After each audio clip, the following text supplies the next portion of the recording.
This is the best job in the world, hands down.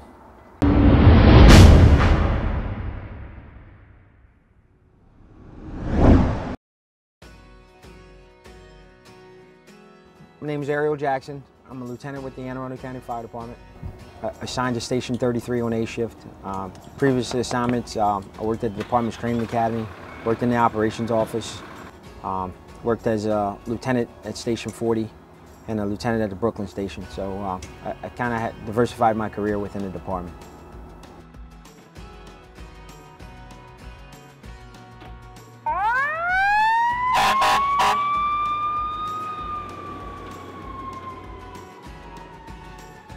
What made me interested in the Arundel County Fire Department? My father, point blank. My dad, he retired from this department, as well as Baltimore City. He worked in both jurisdictions. And just watching my father, go to work and seeing how he interacted with his coworkers when, your father would stop past the fire station. And just seeing a fire truck. I mean, every kid loves a fire truck. And those are the things that, that stick with you. And I was able to capture that passion 20 years ago when I took the oath to become a firefighter.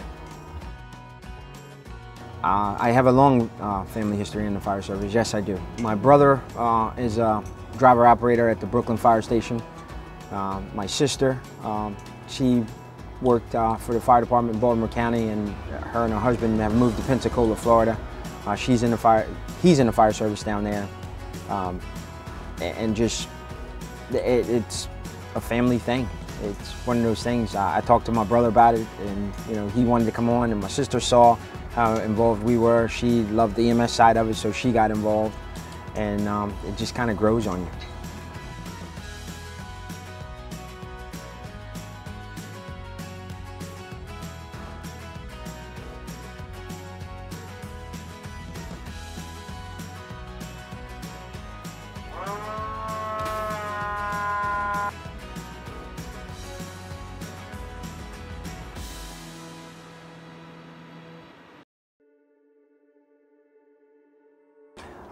Recently, my family has experienced one of the most tragic notifications they can have.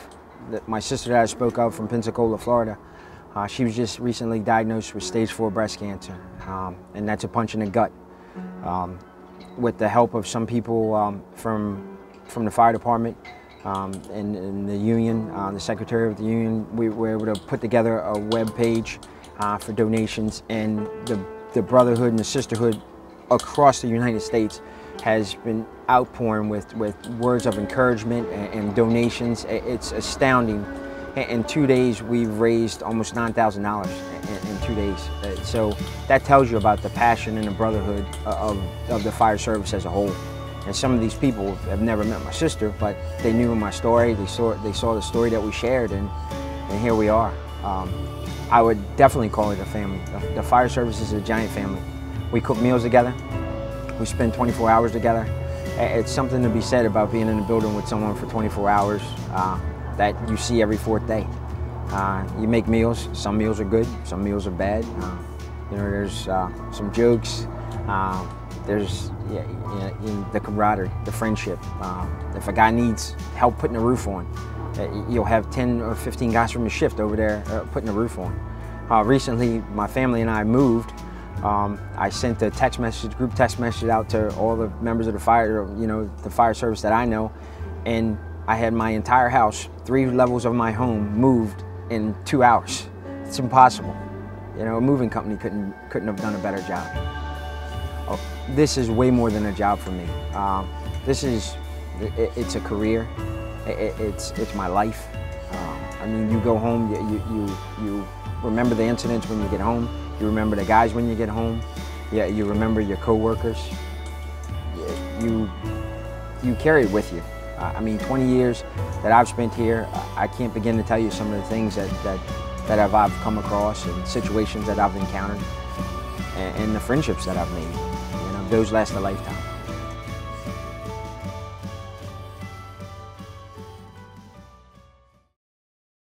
What would a person consider fire service? The work schedule is great. I mean, we have a very dynamic work schedule. it's a 42-hour work week, 24 hours on, which is, you know, it's challenging for some people initially, but after your body develops to that, you understand, you know, the work schedule and you work around it. But the benefits are astounding. I mean, we have great benefits, great dental, great vision. The friendship, the knowledge that you're able to further your education.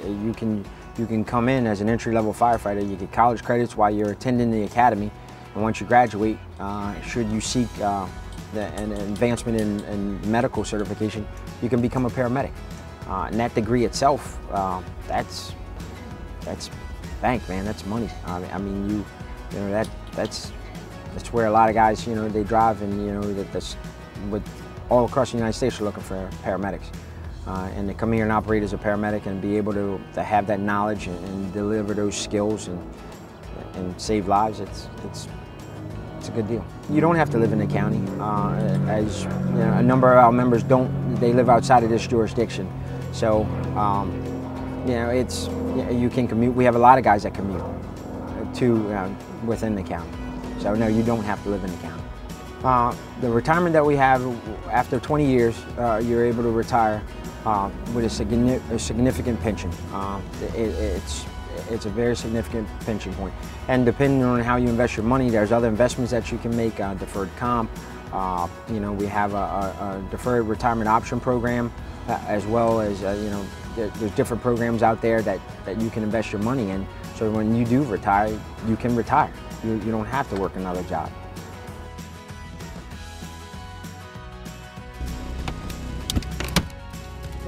Keep going. See it going? Yeah. Keep going. Keep starting right off. 20 years you can choose to retire, or you can remain on a job. Currently, I've completed my 20th year roughly 4 months ago, so I'm 20 years and 4 months now. And depending on how you feel, you know, if you enjoy getting out of bed and coming in and, you know, fighting fires and having the greatest job in the world, you can remain as long as you want, as long as the body can keep up. They tell you that firefighting is a young man's job or a young woman's job, and I beg to differ. I mean, it's all in the person, in their mind, and their passion, and how they're driven. One of my captains, he was almost 60 years old, and you know, he enjoyed the job, and he'd go down the hallway with you on the fire just as well as the next guy. So, you know, you shouldn't be limited by what you think your age can be. Fire school is, I go with the thought process. You can do anything that you want to do. Anything you put your mind to, you can accomplish. Is it grueling and tough? Absolutely, absolutely. I mean, it's 8 hours a day, 9 hours a day. Some nights, some weekends, depending on what the schedule is, and it's to make the person a firefighter. And to be able to go inside burning buildings and help sick people.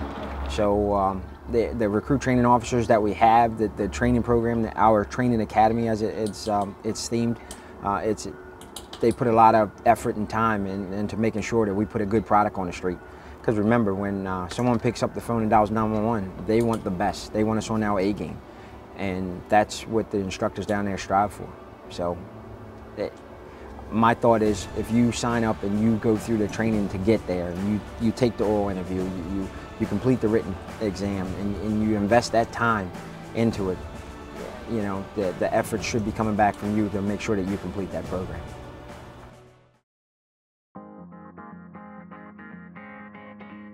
I live a little bit of ways away, so I get up around 3:30, 3:45, and I'm on the road. So I arrive at the station probably around 5:30.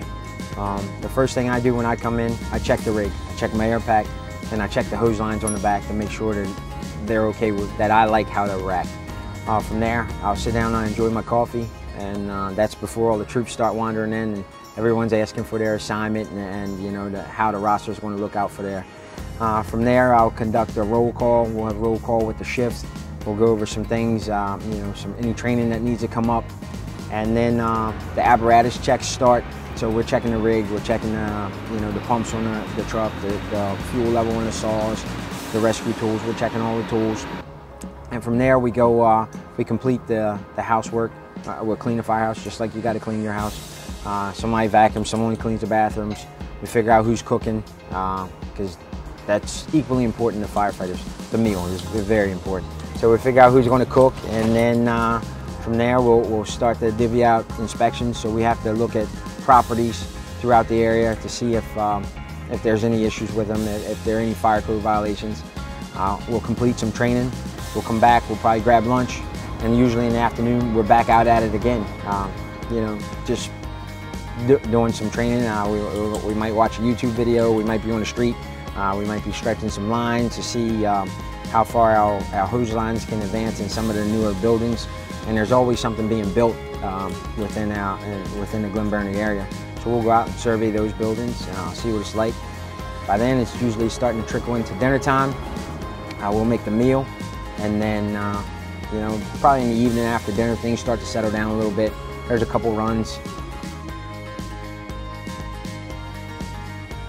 You know, it's time to go to bed, and then you're waking up for a run in the middle of the night. We get off again at 7 a.m. the next morning. The next shift starts to trickle in around 6, you know, 6:30.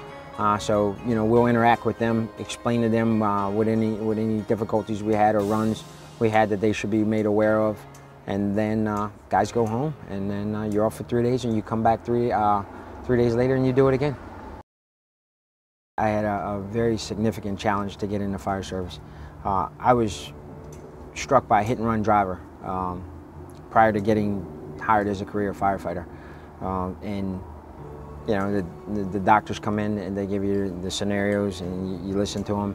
And I was told that I would lose my right leg. Obviously, I fought through that. I kept my right leg. It has some hardware in it, but I managed to keep my right leg and walk again, and I did what the doctor told me I'd never do, which was work as a career firefighter.